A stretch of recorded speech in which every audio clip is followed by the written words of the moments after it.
And now, ladies and gentlemen, it's time for me to invite onto the dais a man we really enjoyed listening to in the morning. I'm glad we're getting one more chance, this time more about Dr. Manmohan Singh. Ladies and gentlemen, with a big round of applause, please welcome former Finance Minister of Punjab, Mr. Manpreet Singh Badal.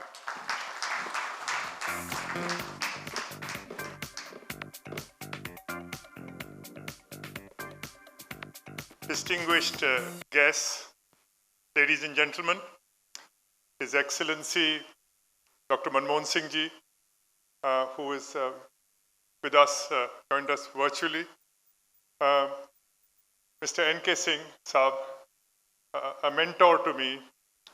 Sir, the state of Punjab owes a debt of gratitude to you for what you've done for the state of Punjab. The charismatic, the youthful Finance Minister of Tamil Nadu, eloquent and erudite, Mr. Thiagarajan ji, Justice Patnaik. It's my privilege and a pleasure to be here with you all this evening. I'm reminded of the hauntingly beautiful words of one of the greatest poets of the subcontinent, Dr. Muhammad Iqbal, and I quote in original, where he says, "Husne tadbir se jaag uthta hai, qaumo ka naseeb." Husn is beautiful and tadbir is planning. And only with beautiful planning can you change the fate of nations. He says, "Husne tadbir se jaag uthta hai, qaumo ka naseeb, kabhi badalti nahi takdeer armanon se." You know, it's not just by words and emotions can you change the fate of nations. This year also happens to be the 75th year of Indian independence. Independence did not come easy.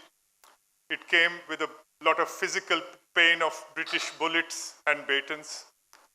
There must have been thousands and thousands of young men from all over India who must have left their happy homes, smiling children, beautiful wives, to fight for Indians' independence, in the hope that one day, when India becomes independent, people of India would live a prosperous life, a cultured life, a dignified life, with access to decent education and housing. I stand here before you, 75 years late, deeply aware and acutely embarrassed that some of the dreams of our freedom fighters, they still remain unfulfilled. And I belong to the state of Punjab. Sir, every other family living in the state of Punjab has had to emigrate from what is now called Pakistan. I think nobody else better than Dr. Manmohan Singh can describe the pain of the partition of India than Dr. Manmohan Singh, who must have left his home in village Gah in what is now the Jhelum district of Pakistan. We lost 1 million people dead. Millions of people from both sides had to cross the border. And Punjab has played a unique role in the history of the Indian subcontinent, a role completely disproportionate to our size and population. History teaches us that a nation is defined by the character and culture of its people, not by the geography and topography of the boundaries within it. And over the centuries, millions of cities and states have disappeared from the face of the earth or lie buried in the annals of history. But the land of the five rivers, Punjab, in spite of having faced some of the fiercest challenges known to mankind, has persisted since antiquity. From thousands of years, Punjab has sent its finest sons to face great danger, to defend the freedom and dignity of this ancient land. All we have ever asked in return is enough land to bury those sons who could not come back alive. And it is on the solid, it is not land, but on the foundation of courage that Punjab was built. We have a saying that there are three kinds of nations: the haves, the have-nots, and those who are indebted to the haves. Whether you're in the first category or the second category, sometimes depends on circumstances beyond your control. But to be in the third category, when you're indebted to the haves, is a matter of personal choice. I think the greatest contribution of Dr. Manmohan Singh ji was that he decided that India will not be in the third category. Dr. Manmohan Singh ji's, I think, it's my personal view, his greatest achievement has not been to hold any particular office.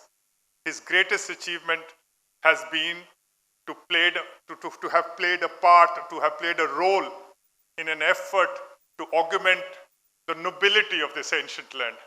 His task was that of a canary which guides the coal miners from the deepest recesses of the earth outwards towards light. I have always said, and I repeat today, the word Punjabi and pessimism, Punjabi and defeatism, this cannot be ever uttered in the same breath. You never find a pessimistic Punjabi. And it was none but our forefathers who turned back the armies of Alexander the Great, trampled the land beyond the Khyber, humbled the British Empire, and these qualities of sacrifice, courage, and dedication to India, they cannot be bought in the bazaars of Hindustan. They come with the grace of God.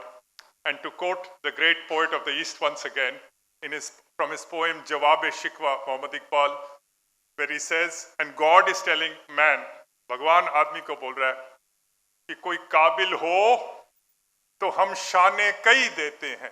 That if somebody is capable, I endow him with many, many splendors. कोई काबिल हो तो हम शाने कई देते हैं. ढूंढने वालों को दुनिया भी नहीं देते हैं. एक दुनिया से काम कैसे चलेगा? एक और दुनिया ले लो. दो दुनिया से तो जो काम करने वाले लोग हैं. So I think what everybody has talked about is that not a month passes now when we don't hear of India's successes, whether in India or abroad. You know, we hear about the rise of the Indian unicorns. We hear about the rise of the global CEOs. We hear about the rise of the global Indian politicians. You know, this is the emergence of a new age India.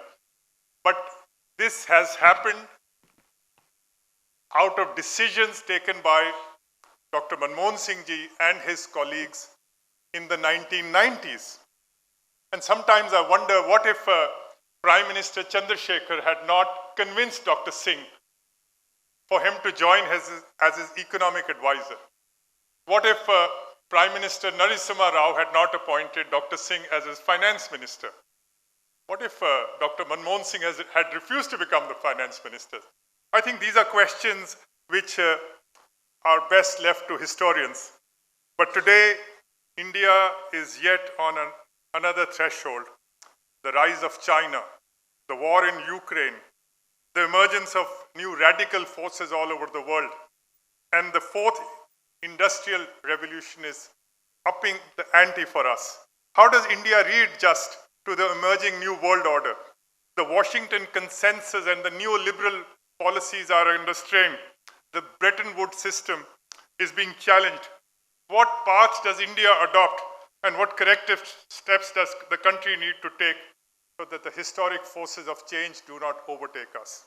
The coming of the fourth industrial revolution is accompanied by increased digitalization, artificial intelligence, and the use of robotics in manufacturing. What impact will they have on countries like India? Will the forces of nationalism in the developed world lead to the reversal of jobs away from India? How will the influence of outsourcing industry, an industry where Indians have benefited a lot? How will our manufacturing base respond to the replacement of manpower to robotics?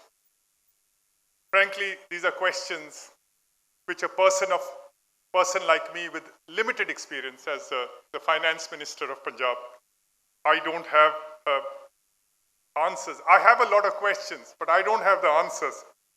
My worry is not that I don't have the answers. My worry is that most of the people I interact with, and most of the people who sit in prominent positions, somehow seem oblivious to these developments. It requires a person of Dr. Manmohan Singh ji's intellect, his wisdom to address these questions. The country also requires his humility to take everybody along. It requires his firmness of resolve to carry this through. India now sits on a cusp of history. The future is well within our grasp. I think this is the opportune time to embrace our future in the world.